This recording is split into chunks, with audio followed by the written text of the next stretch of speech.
یہ کیوں ہوتا ہے کہ ظاہر اختلاف رائے تو ایک جمہوریت کا کسی بھی معاشرے کا ایک حسن ہوتا ہے، اور اختلاف ہر کوئی ظاہر ایک جیسی آواز تو نہیں ہوتا، ہر کسی کا ڈیفرنٹ نقطہ نظر بھی ہوتا ہے، اور ظاہر ہے مطیع اللہ جان بھی ایک منفرد اور مختلف نقطہ نظر کا آدمی تھا، اور بلنٹ اور بڑا، اور بعض ایسی چیزیں بے احتیاطی کے مرتکب بھی ہوتے رہے ہیں، دوست بھی ان کو سمجھاتے رہے ہیں کہ بھائی ہاتھ ہولا رکھو، لیکن بعض اوقات ہاتھ ہولا نہیں ہوتا۔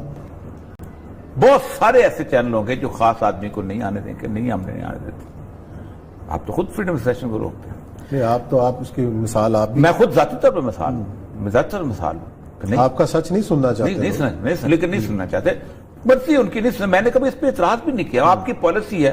آپ نے ایک مطیع اللہ جان کا معاملہ یہ ہے کہ مطیع اللہ جان چونکہ صحافی ہے اور میں اور آپ اس کی ڈسکشن کر رہے ہیں، یہ جو روش ہے پاکستان کے اندر لوگوں کو غائب کرنے کی، یا لوگوں کو یہ اب شروع ہوئی ہے۔ اصل مسئلہ یہ ہے کہ مطیع اللہ جان جو ہے، میں تو ذاتی طور پر سمجھتا ہوں کہ مطیع اللہ جان کو نہیں اٹھایا جانا چاہیے تھا، اور مجھے بھی نہیں اٹھانا جانا چاہیے، کسی اور کو بھی نہیں اٹھانا چاہیے، کیونکہ اس کی وجہ یہ ہے کہ آپ اس کی ایک بنیادی وجہ ہے کہ میرا اللہ اور میرا رسول اس کی اجازت نہیں دیتا۔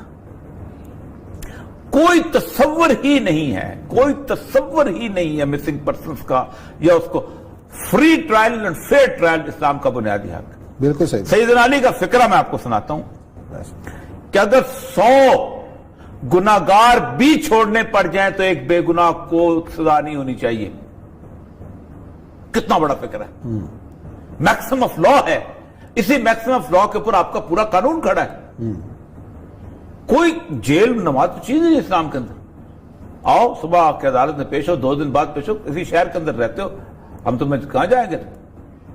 یہ جو کل ہم ڈسکشن کر رہے تھے سعد رفیق والے فیصلے کے اوپر، کہ آپ ایک نون آدمی کو بغیر کسی وجہ کے جیل میں ڈال رکھتے ہیں۔ ایسی کئی مثالیں، میر شکیل الرحمان کی مثال کہ بھی آج 150 دن۔ تو اس کا مطلب یہ ہے کہ پاکستان کی یہ تمام جتنی بھی چیزیں ہیں، یہ ایک گفتگو ہے، سپیچ ہے، سپریم کورٹ کی بھی سپیچ ہے۔ کل ہم نے 60-40 دفعہ کا فیصلہ پڑھ لیا، میں نے بھی کل کہہ دیا جی تاریخ مرتب ہو رہی ہے۔ وہ تاریخ تو مرتب ہوتی رہتی ہے، but what you are doing.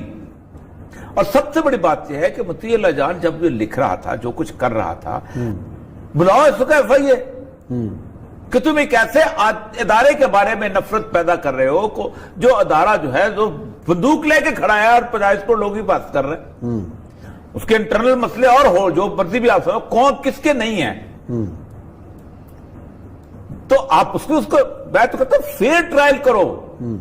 Pakistan کے اندر ہزاروں ویب سائٹ ایسی چل رہی ہیں جو رسول اکرم صلی اللہ علیہ وسلم کی توہین کرتی ہیں، جو صحابہ کی توہین کرتی ہیں، جو امہات المومنین کی توہین کرتی ہیں، جو اہل بیت و اطہار کی توہین کرتی ہیں، کوئی ایکشن نہیں ہوتا، کوئی ایکشن نہیں ہوتا۔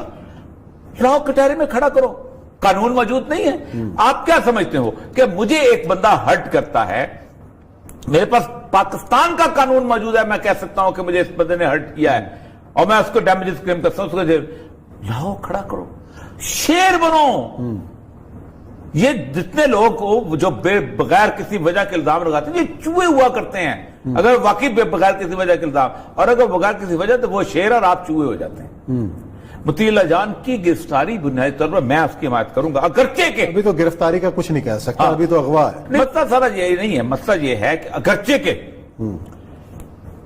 یہ ساری آوازیں خاموش نہیں ہیں کہ جس وقت نوید بٹ کی بیوی جو تھی وہ عدالت کے اندر گھومتی ہوتی تھی اور کہتی کہ میرا میاں جو ہے مسنگ پرسن ہے، اس کو ڈھونڈ کے لا دو، اور بہت سارے آمنہ مسعود جنجوعہ دیکھ لیں، آمنہ مسعود جنجوعہ، پھر جب چارے ڈاکٹر افتخار ہوتے تھے، یہ تو بندوق بھی نہیں اٹھاتے تھے۔ لیکن میں یہاں کہوں گا کہ مطیع اللہ جان کے لیے آواز اٹھانے والوں، اس پاکستان میں ایک ایسا وقت بھی مختلف شہروں پہ آیا تھا کہ نماز پڑھانے کے لیے امام مسجد نہیں ملتے تھے، اتنے امام مسجد اٹھا لیے گئے تھے۔ ایسی ہیومن رائٹ ایکٹیوسٹ کو جانتا ہوں، میں ایک ہیومن رائٹ ایکٹیوسٹ کو جانتا ہوں کہ جس کی بیٹے نے اس کی مرضی کے خلاف شادی کر لی تھی، اور جب تک اس نے اپنی بہو کو طلاق نہیں دلوائی اس وقت تک، بہت بڑا نام ہے، چین سے نہیں بیٹھی۔ یہ اصل ایشو کا ہے۔ مطیع اللہ جان کنڈیمیبل ایکٹ، ٹوٹلی کنڈیمیبل ایکٹ، لیکن کیا مطیع اللہ جان جو ہے وہ اس وجہ سے گیا ہے کہ وہ آزادی اظہار کر رہا تھا؟ بہت بڑا ایشو ہے۔ مطیلہ جان دو اداروں کی کشمکش کے اندر ایک جگہ جلتی پہ آگ اور تیل لگانے کے کام میں گیا ہے. آپ کہہ رہے ہیں میں فکرے بول نہیں چاہتا. نہیں چھوڑ دیں, کل پیشی تھی سپریم کورٹ نے بلایا تھا. آپ نے سپریم کورٹ کے پاکستان کے پوری سپریم کورٹ کے اب یہی وجہ بیسیکلی کہ یہی وجہ ہے نا کہ آپ نے ایک خاص کیفیت پیدا کیا. آزادی اظہار بالکل اور چیز ہے عثمان صاحب. آزادی اظہار کہاں گئی فریڈم آف ایکسپریشن؟ اس کا مطلب یہ ہے کہ یہ جو سارے آج نعرے لگا رہے ہیں صحافی بیٹھ کے مل کے سارا کچھ, ان کو سوچنا چاہیے کہ اس پاکستان کے اندر ایک طے کرو یار بیٹھ کے کہ ہم میں سے کوئی کل گرفتار نہ ہو, خواہ وہ اللہ کو ماننے والا ہو یا اللہ کو نہ ماننے والا ہو. اللہ کو نہ ماننے والے کو بھی اس دنیا میں زندہ رہنے کا حق ہے, اس لیے کہ اس کو اس اللہ نے پیدا کیا اور اس کو اللہ نے زندگی دی ہے. کسی رسول نے, کسی اللہ کے رسول صلی اللہ علیہ وسلم نے یہ نہیں کہا کہ یہ شخص جو ہے وہ اللہ کو نہیں مانتا تو اس کو جا کے قتل کر دو. وہی قتل کرنے گا, کسی کو کوئی حق نہیں, بغیر حق, جب تک وہ تمہارے معاذرت کے لیے کھڑا نہ, اس کو بھی حق ہے, اللہ کو ماننے والے کا بھی حق ہے. لیکن یہ مسئلہ نہیں ہے کہ اللہ کو نہ ماننے والوں کی لاشیں جو ہیں وہ گرتی رہیں ہیلی کاپٹروں سے اور تم چپ رہو, اور اللہ کو نہ ماننے والے جو ہیں وہ چونکہ ان کا زندگی میں اس کی زندگی میں ان کو جہاں چاہے ریفیوج مل جاتی ہے. آپ مجھے بتائیے نا, مولوی نکل کے کہاں جائے گا بیچارہ؟ مار کھا کے گھر میں آ کے پھر مسجد میں نماز پڑھائے گا, ٹانگ ٹوٹی ہو. لیکن یہاں تو گل بخاری جو ہے اس کو تو اسائلم مل جاتی ہے نا. احمد وقاص گرائے کو تو اسائلم مل جاتی ہے نا.